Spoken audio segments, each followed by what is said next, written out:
Hey, what's up, guys? Coach Mac, Play Fast Football. Today I'm going to do a video on the thought of us possibly going back to the wide zone play next year. We have 1 week left in our season. Lost the district championship game this past Friday night that I think we needed to win to get into the playoffs, so I do not think we'll be going to the playoffs, so I've already started working on things we need to get better at schematically for next season, and I think we are going to have to go back to the wide zone play.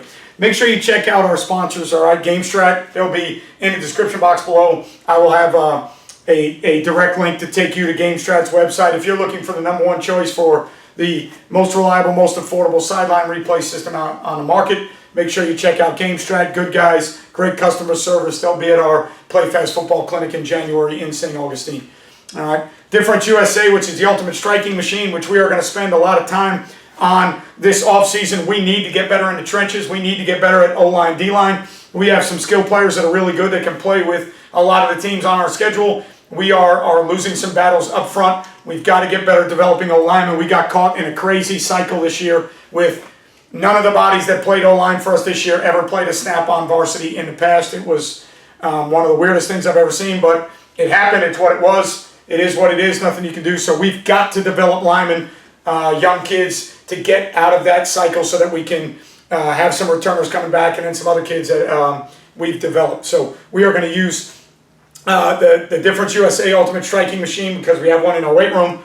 You can use it to work on hand placement. You can use it to work on striking elbows in. You can use it to work on, all right, the uncoiling of the hips and how to bring everything with your strikes and correlate all your weight room movements into the hip hinge and the flexibility and the mobility that offensive and defensive linemen need to have, all right, to be good players, and trying to work on some of that fast twitch explosiveness and combine that with your Olympic lifts and your off-season weight training program. So make sure you check out Difference USA, the ultimate striking machine. Just Play Football is the only digital software I use to diagram plays. If I'm going to do any webinars or speak at any clinics, I'll use Just Play Football to diagram the plays that I need to put into a clinic or a webinar. So if you are somebody that needs digital software for your program, make sure you check out Just Play Football. All right, Defense Coordinator 1, in-game app, which allows you to make critical in-game adjustments based on the actual data that's happening live in the game. You have it built in, templates built in, scouting reports built in to the app. You start playing the game, somebody upstairs starts logging what they're actually doing, what they're actually running. How different is it? Is it the same? What plays are they running? Are the tendencies the same? And then you start logging what you're calling, and then you start finding out the results of what you called against what they ran, personnel for personnel, call for call. So now you can start figuring out what's been good to you versus a personnel group, what hasn't been good, what blitzes have been good, what coverages have been good, all right, or things that you need to get into, or maybe even more importantly, things that you need to stay out of. So make sure you check out Defensive Coordinator 1, that in-game app that lets you make those, all right, critical adjustments based on live in-game data. And then Dome Hats, which is a major sponsor of Play Fast Football. All right, this is our white and orange Dome, all right, hat that I'm wearing right now. Custom, quality, hats, beanies, visors. They have a great online hat builder which lets you generate your own hat, change the different build or the different, all right, sections or portions of the hat, the front part, all right, the panels on the side, panels on the side, panels on the front, top bill, bottom bill. You can even build a sandwich into there with a different color across the top and the bottom. Custom logo on the front. You can get words on the side. We have swords up on the back. They have a great online hat builder that lets you take your hat and generate it the way you want to. So every hat has a story. Dome Hat wants to know what story your hat's going to tell, and they want to help you build, all right, and create your own custom hat. So make sure you check out, all right, Dome Hats. They will also be at our clinic January 24th, 25th, 26th, 2020, St. Augustine, Florida, at the Embassy Suites. Okay, so I've talked a little bit about wide zone in some of my other videos before. I have never really been a big proponent of wide zone, carrying it, because I think it is extremely time intensive, and I think you have to be a really, really good offensive line coach, running backs coach to run the scheme. I think it has to be coached really, really well, and I think it has to be, a lot of time needs to be spent on it. So I've shied away from it in the past, not because I don't like the play. I love the play. I think it's a great football play. Obviously for me, when I see, you know, NFL teams leading the league in rushing with inside zone, outside zone, or mostly wide zone, all right, when you listen to the great minds like the Alex Gibbs and the Jim McNally's of the world, and and guys like that speak on the play, and it makes total sense to me. I just never thought we had enough time to put into making that, all right, a base play for us, because I think it really is intensive in labor and time intensive. And I think you have to have, to me, maybe certain kids to do it. But here's the issue we ran into, all right? Our runs this year became formationally dependent and directionally dependent. And based on our personnel, all right, like I said, we got into a situation where I played 9 or 10 different linemen this year. I played 3 different centers. None of the kids I played on O-line ever played a snap for us in the past at the varsity level.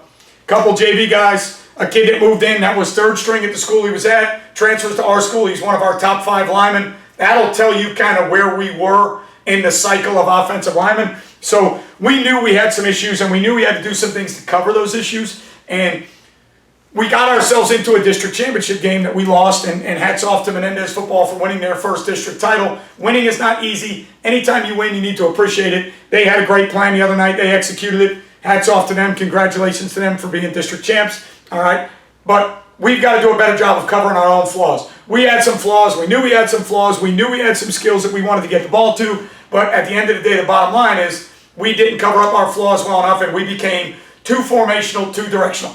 One of the reasons we're going to go back to wide zone, I've already spent, as crazy as it sounds, we just lost the district championship game Friday, and I spent my whole weekend looking at nothing but wide zone videos. All right, and one of the things that I like about the play, all right, and when you listen to, I watched 6 or 8 different NFL guys over the weekend, different cool clinics and different videos. When you listen to them talk about the play, the thing that I really like about it is it becomes non-formational, okay, and it becomes non-directional. And what I mean by that is, obviously, you're going to have personnel groups that you run the play out of. You can run the play out at any personnel group you want to.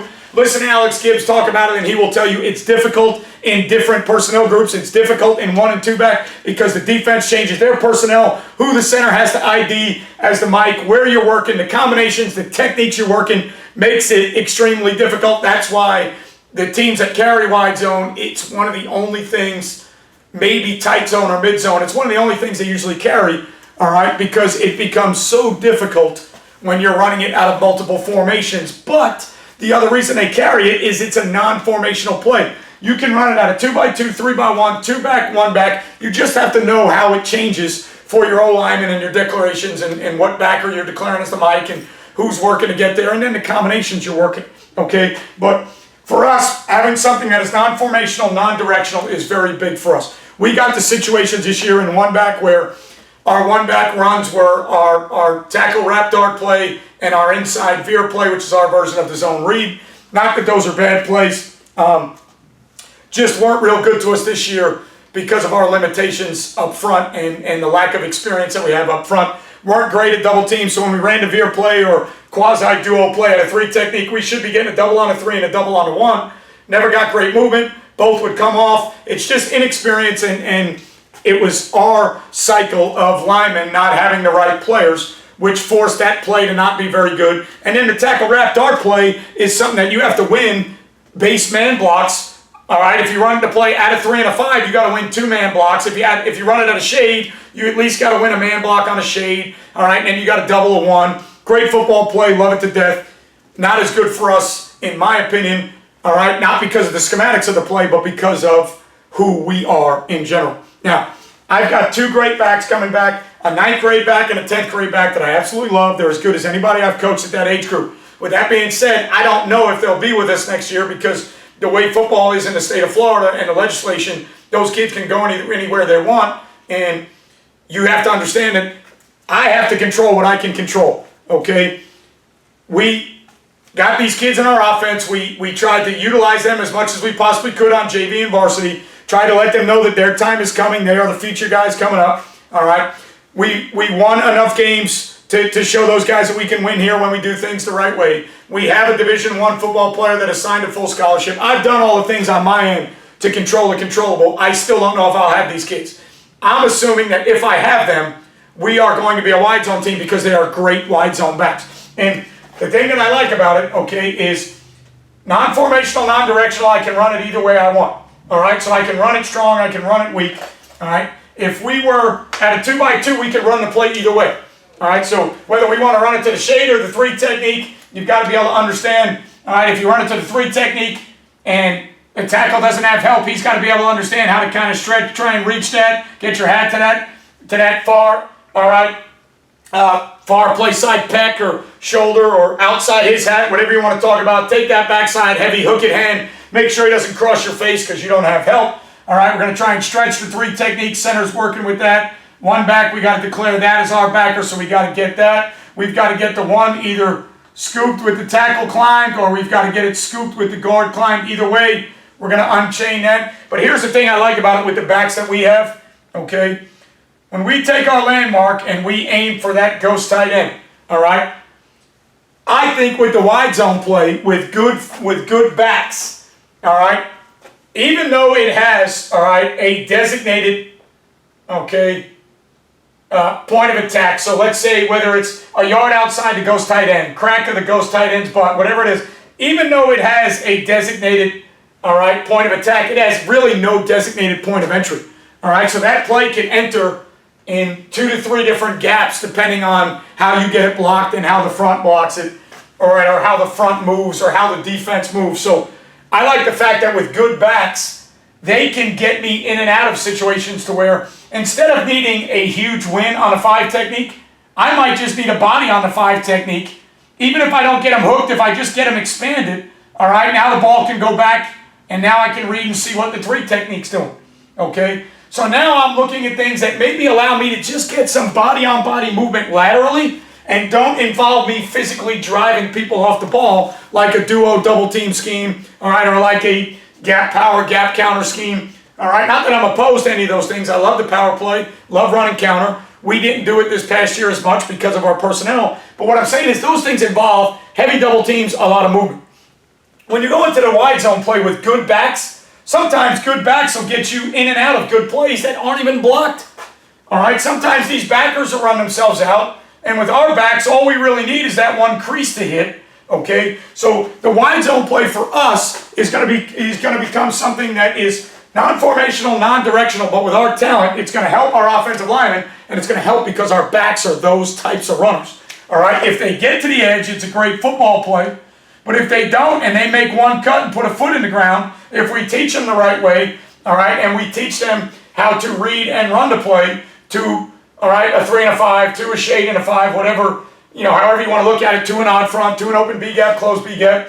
If we teach them the right way to read it and run it, I think our backs are better in that scheme. And I think our linemen will be better in that scheme, even though it's a more difficult scheme. I think the scheme itself allows you, all right, to possibly be not as good up front, or maybe even not as physical up front, because you're not looking for north-south movement. You're just looking, all right, to get some east-west lateral movement, body on body, let your back make it right. But what you do need is you need linemen that are pretty smart and that work the scheme to death, because there's going to be a lot of calls, a lot of combinations, and a lot of techniques that they really need to master, okay? But again, the thing is, and when you watch the guys in the NFL talk about it, they love it because a lot of them would get into attached 3x1 tight end, all right? And, you know, in the NFL, old traditional NFL, under center stuff, they loved it because they would start it off to where maybe they wanted to run wide zone, all right, strong side. But then for whatever reason, maybe the rotation of the secondary, maybe the insertion of the secondary down to the trip side got them into a numbers game where they had to check over here and run wide zone weak. Well, the beauty of the play, especially when you listen to the Alex Gibbs of the world and the guys like that talk about it, the beauty of the play is it can go wherever you want it to go. Wide zone weak was one of the #1 running plays in the NFL for years upon years, and all the leading rushing teams in the NFL, all right, were wide zone weak teams. So because it's non-formational and non-directional, you can get yourself into a situation where, based on how the defense is playing you, you can get into a call that you like from a formation, not having to change the formation, so you get into 3x1 tight end attached, and you're not stuck having to only be able to run a certain play to the tight end attached, because this play can go to the tight end or it can go to the weak side. You can check it to or away from numbers. All right, so for us, I like the fact that it being non-directional, non-formational, okay, I like the fact that out of every set I get into, I can run it. When I get into my 20 personnel or 11 personnel wide offsets, I can run it strong, I can run it weak. I don't have to run it a certain way. A lot of teams set things for us off of where our sniffer is. We need to have the ability to move our sniffer around and do some different things. But at the end of the day, even when we move him around, a lot of our plays, if they're sniffer dependent, based on isolations or split flow kicks or things like that, you know, our plays become formation and personnel dependent to where we can only run certain plays out of certain things, whereas the wide zone play, you can run from almost anything. You can run it from one back, you can run it from pistol, you can run it from offset. Maybe not as good from offset because the relationship of the center and the tailback aren't as good, and that's a big selling point on the wide zone is the relationship of your center and your tailback on their third step. So, you know, a lot of interesting things go into it, and I think the wide zone is a tough play to coach, and I think you've got to be willing to invest in it, but I am now willing to invest a lot of time and effort into the wide zone play because I think we need plays for us that not only cater to our personnel, but plays that are non-formational, non-directional, so that when we're playing at a very fast tempo with a certain group on the field, I can call things without being stuck going, well, darn, now I'm stuck, I've got to run these certain things. And I think the last 2 years I've gotten into that scenario where I can only run certain things out of certain sets, and you get kind of pigeonholed with your tempo. So I think wide zone, you know, lends itself to tempo. I think it's perfect for tempo football because as those guys get tired, cutback lanes, and they're pursuing to the ball or what they're doing, you know, I just think, to me, it's a perfect blend to marry because it can go strong, it can go weak, it can be one back, it can be two back. I think it needs to be done for us. It's going to be done. We're going to invest time in it either way. So the only thing about it that I think you have to understand now is you now become a naked team and a play action team off of your wide zone theories. All right, off of your wide zone theories because you'll lose the ability. All right, unless you go with the offset gun look like this, which is not the best. Again, not the best relationship for the back and the center. The center will probably be ahead of the back. And then also, if you do get a 5 technique reached, this takes so much longer to get there that by the time the tailback does get there, you may lose that reach. But if you were offset, all right, or traditional gun, all right, now you could RPO that play. So now, in our world, where we've lived the last 2 or 3 years, 4 years on offenses, we've been heavy RPO. All right, RPOs have been good to us. All right, been a heavy RPO team. But with the wide zone, if we're going to carry it as a pistol play because of the relationship between the center and the tailback so that we get that proper relationship, all right, if we're going to carry it from the pistol, we now become a naked team or a play action team like most NFL teams become, especially when they're under center. All right, you become a team that's going to control the backside with, all right, quarterback nakeds, and then off of this stretch action, you're going to end up with play action to control linebackers and other things because you can't RPO because the quarterback's turning his back. But I think we can still get, if we go to wide zone, we'll probably go to tight inside zone as well, which means I now think we can get to our locked RPO concepts and our isolation RPO concepts and our split flow RPO concepts out of inside zone and out of tight zone. So I think it's the best of both worlds. So I think for us to go wide zone, we're probably going to have to go back and also run inside zone, not our veer gap play. Okay, so for me, that's one of the things I start doing right away. I know it's not the off season yet. I'm not selling kids down the river. We have a game this week, and we are going to, coach that game. We are going to play that game, and we are going to make every attempt to win that game. But in my mind, I already know where I'm working down the line with the future. I already know who my personnel is. I know where my talent is. I know the things I need to protect, and I know where my offense is flawed. Okay, so don't ever be too big of a coach to understand that your offense has some limitations and some flaws in it. I built my offense. I built it around things that I really like. And now over the last 2 years, I've gotten into situations where I see that it is flawed. I have to fix it. So I am already working on ways to fix it. Even though we still have a game left, there's nothing wrong. I'm not saying we're going to implement this today in our walkthroughs today. That's not what I'm saying at all. What I'm saying is we are going to find a way in the future to become a better football team. All right, and currently right now we're going to find a way to play the last game while working on some of our flaws and getting around some of our flaws to put together a game plan to score some points and try and win a game. All right, but you got to be looking down the road. And that's the great thing about football. The offseason is the best time of year because that's when you're looking to take what you do, wrinkle what you do, and build on top of that. And that's why we're excited about the first ever Play Fast football clinic, because that's one of the things we want to do. We want to bring coaches in to give you a chance first before everybody else, January 24th, 25th, 26th, before the Glazers kick up and the Nikes kick up. We want to give everybody a chance to get to a clinic in a great destination on the ocean in St. Augustine, Florida in the winter. Get a chance to get out right away while it's fresh in your mind, 2 to 3 months removed, while you still have enough energy. You've had enough of a break from football, but you've got the energy to want to get back involved, and you already have fresh in your mind your personnel, your talent, what you need to do to get better, how you need to do things to get better. So why not come to the Play Fast Football Clinic? You can get information at www.playfastfbclinic.com,